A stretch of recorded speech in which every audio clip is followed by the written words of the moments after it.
What's up, you guys? Bemi here. Welcome back to another video. So on my YouTube community tab, I asked you guys to ask me questions, and you guys sent a bunch of questions which I have already addressed in my previous video. So if you check out the previous video, the one before this, yes, I made a video answering all the questions, but not all the questions. There was one particular question that stood out. So I already actually answered the question, but now I'm realizing that the video might be too long because of my answer to the question. So I decided to make it a completely separate video, but I'll post this almost immediately after the first video. So the first one should have gone up. I'll probably post this one right after, maybe just a day after. Okay, so I'm going to read the question now, and I'm going to share my answers with you guys. How were you able to get Tisha to talk early? I'm struggling with my son, although we are in America, and they said being exposed to 2 languages is the cause.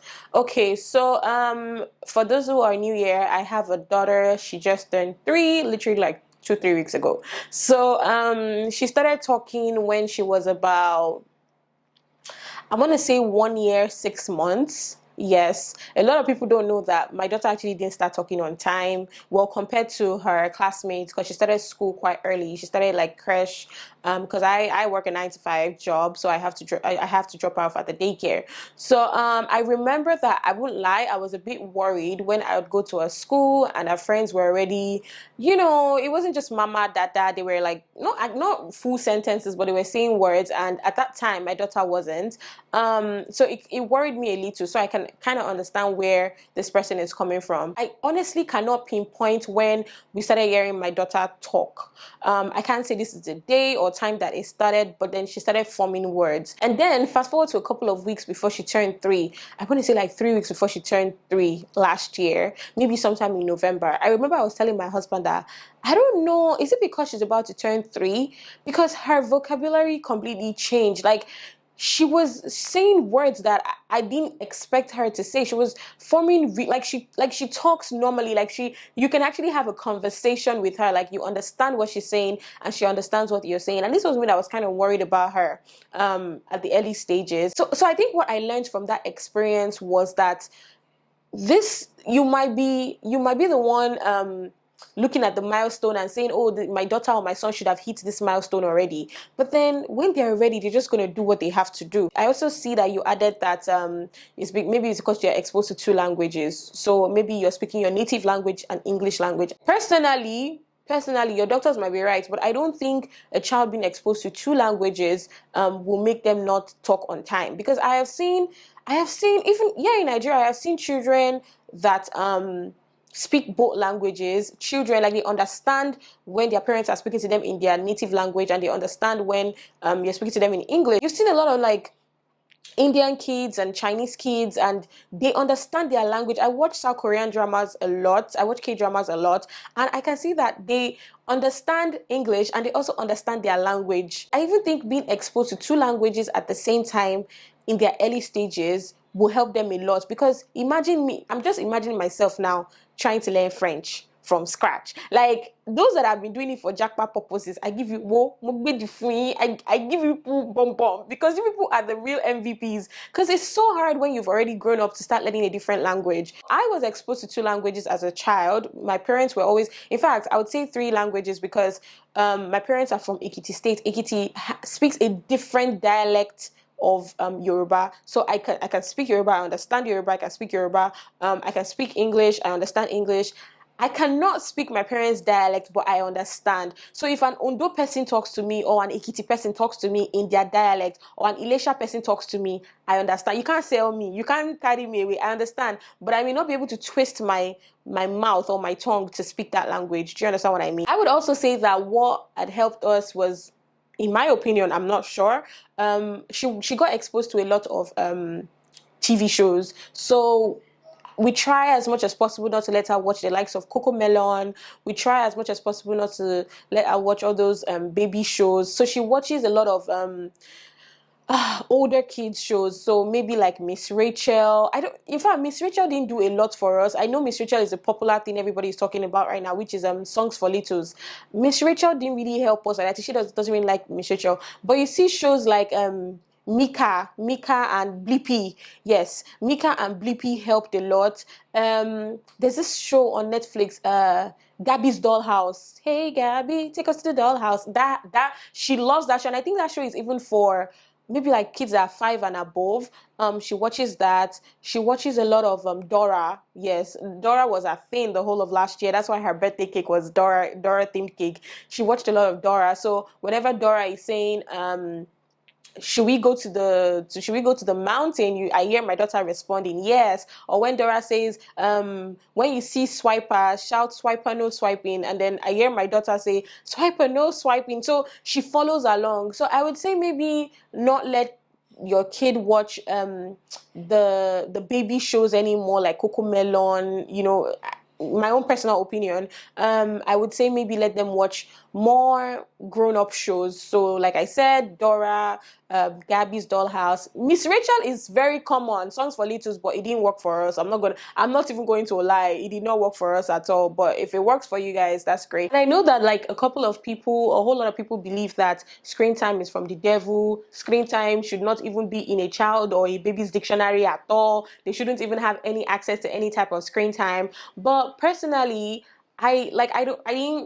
it didn't work for me, honestly, because, and that's the reality of things. I feel like we're in a generation where we are so saturated with a lot of information. So everybody is just bringing out what they feel or what has worked for them. So the earlier you realize that because it worked for a group of people doesn't mean that it would necessarily work for you. It's just going to make your life easier. So there's definitely a whole campaign against screen time. And honestly, it didn't work for me. Like I said, screen time or their TV shows have actually helped my daughter a lot when it comes to, she talking. People have said that you try to limit screen time to 1 hour a day. Honestly, it cannot work for me. It cannot work for the people I leave my daughter with, because my parents pick up my daughter after school and there isn't really anything for them to entertain her with except some of her TV shows. So I just download them on her tab and she watches them on her tab. Besides those shows, I have also heard people say Peppa Pig is one of them. I have a friend that actually said Peppa Pig helped her daughter's diction. Like it helped her daughter speak better. So with Peppa Pig, I'm very skeptical because I have watched some Peppa Pig episodes with my daughter, and I see that Peppa can sometimes be rude. She can sometimes be condescending. She can sometimes I don't like some things about Peppa, but to be honest, I wouldn't say my daughter doesn't watch it. I just regulate the episodes that she watches. So I check out the episode that she watches. So like I say, I download shows for her on her tab. So I kind of know the episodes that I downloaded on her tab, and I know that they are void of being rude or saying things like silly daddy and things like that. So I'm not going to cancel out screen time, and I know it's very controversial, but this is, you asked me a question and I'm just answering you and telling you what I think might have worked for us. So another thing that I think worked to help my daughter start talking was that I never used like any baby languages with her, like when she says something and I say gaga gugu or things like, I'm even a Nigerian lady, I'm a Nigerian mother, I don't have time to be saying gaga gugu gigi gaga. I don't have time for that, but I know that actually might have helped. Just talking actual words, regular normal words that we're talking, like this, Tisha, stand up from there, Tisha, pick that up, Tisha, sit down, things like that. And then I also like expanded on her responses. So when maybe we're like taking a stroll and she's like, oh, that's a dog, or maybe we're taking a stroll and she's like, that's a car, and then I'll be like, oh yeah, that's a car, that's a white car, or that's a brown car, or that is daddy's car, things like that. So I think it also started helping her, and honestly, it's really nice to see how our range of vocabulary has expanded. I hear my daughter say things like there's no light, daddy, come and turn on the gen, because those are words that we kept saying or that we keep saying. A very funny one that recently I just realized was, I think there was a day she was sitting with me. This was like 2 months ago, you guys, like 2 months. So this is in the space of 2 months. She was sitting with me and then she farted, and then I said, Tisha, did you fart? She didn't know what that meant at the time. I was like, Tisha, did you fart? And she was just looking at me like what does that even mean? So I like held my nose and you farted. So that went by. A couple of maybe days later or something, I'm holding her and then she farted again. I'm like, Tisha, you farted. And then she's laughing. So I think with that, she now started knowing what, like, oh, it's when I do this action that that's when my mom says you farted. So just like yesterday or 2 days ago, I'm like dressing her up and I carried her and she farted. I'm like, Tisha, you farted. And she's like, yes, I farted. And then she like held her nose and she's like, mama, it stinks. So I would like, that's a word I know that I taught her. I taught her the word farted. I don't even know if fart is a word. I shall know that it's not mess. It's not to show you mess. And I know that that's not the word, but I think I've heard. I think fart is actually, I can't, polluted is not the word. I don't know, Sha, but I shall know that fart might be the word. So I can categorically say that I taught my daughter to say the word fart. So that's just an example of how I think like we helped her to start talking. So, just expanding on the things that she says and just continuously pointing things out. Like my daughter knows what the generator is. Oh, when there's like, say I want to go and turn on the generator. Even her nanny, she calls her nanny Auntie Mary. It took a while because she was always calling her Mary because that's what we were calling her, Mary, Mary, Mary. But now she's like Auntie Mary, or like even the lady that stays in my mom's house, her name is Hassana. Well, she's left now, but when Hassana was still with us, her name was Hassana, or it's Hassana, and then my daughter would call her Sana, Auntie Sana, and it was so funny to everybody, including my dad, and everybody would be like, oh, go and call Sana for me. So everybody started calling Hassana Sana, so if there were, and Hassana was fine with it, but if there were words that I actually need you to know the pronunciations, or I need you to know what it means, I'd actually correct her, and then from there onwards, she like continued. So I think it's a continuous process. It would also be helpful maybe if you had more people around the house, or maybe if they were going to like a daycare or something, that would also be quite helpful because that really helped us. We didn't have much people around the house, but what we started doing was that we started taking my daughter to my parents' house. Well, she's been doing that since she was a baby. So what then happens then is that there are people that come visit my parents, they see her, there's the gate man, there's the driver, there's there are staff that work with my parents, and then she interacts with them too, and I think that might have also helped.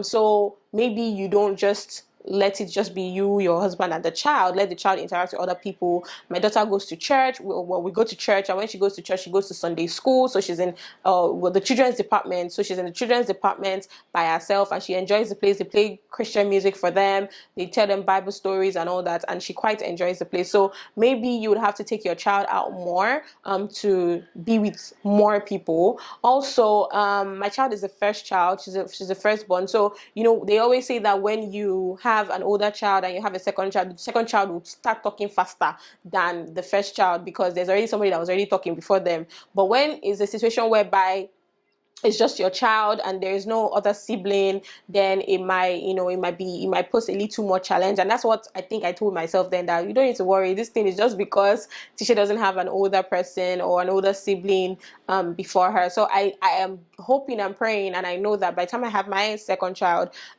things will be much easier. Last but not least, just pray, you guys.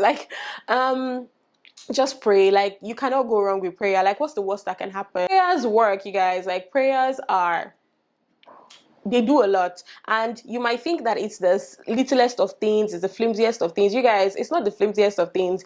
I pray about every single detail in my life and in my daughter's life. One day I'll come on here to share like some of the skin issues my daughter had, and I actually was praying about it. Like, I'd lay hands on her and I'll be like, God, please, like, take away this thing. Like, it did not hamper her lifestyle. It wasn't reducing the way she was living. Nobody was saying, oh my God, I want to step away from this child. No, it didn't have any negative effect on her. It was just me seeing it. And continuous prayer, you guys, and it worked. So I think just every day, even when Tisha wasn't talking, that I was kind of worried, I'd lay my hands on her, and or even without laying hands, I just say a word of prayer. I'm like, God, please, like, it was in my prayer points. I was like, God, I want this girl to start talking. I hope that I've been able to convince you, and not to convince you guys. I'm just joking. I'm not convincing or convincing anything. I'm just sharing tips that worked for me personally, like the things that worked for me. I would not advise for you to say you don't want them to learn a second language. I wouldn't advise it. In fact, I'm trying to incorporate Tisha now learning a second language. She started learning Yoruba, and she now knows things like Pele. She say Pele, that's sorry, because she needs to understand and her native tongue, her native language. So I wouldn't say you should stop teaching or speaking two languages to the child. I would also say don't be impatient. there are definitely people that will tell you that they've had kids that are much older, that and it took a while for them to talk. As long as there's nothing wrong with your child, just pray about it and then introduce them to my personal opinion, introduce them to TV shows. Nobody should say, oh, but they said, is this my personal opinion? I know people that write all those articles and things, they also give their own opinions based on their facts and their own statistics. Me, this is my own fact. I have done my own research on my own daughter, and I have seen that screen time has actually worked for her. Like I said, Mika and Blippi, Miss Rachel, Dora works for us.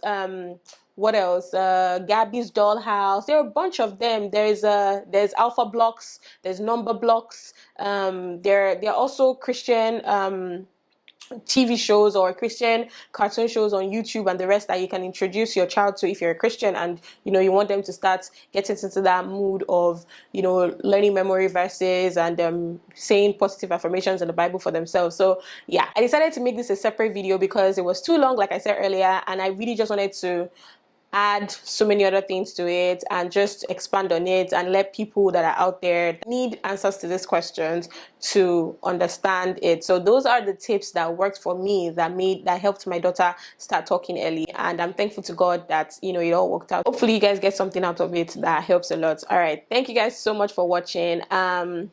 Leave a thumbs up if you found this very helpful. Share with people that may not know or that want to know this. And don't forget to watch the previous video, the part A of the question and answer. And then watch this one. So thank you guys so much for watching, and I'll see you guys in the next one. Bye guys.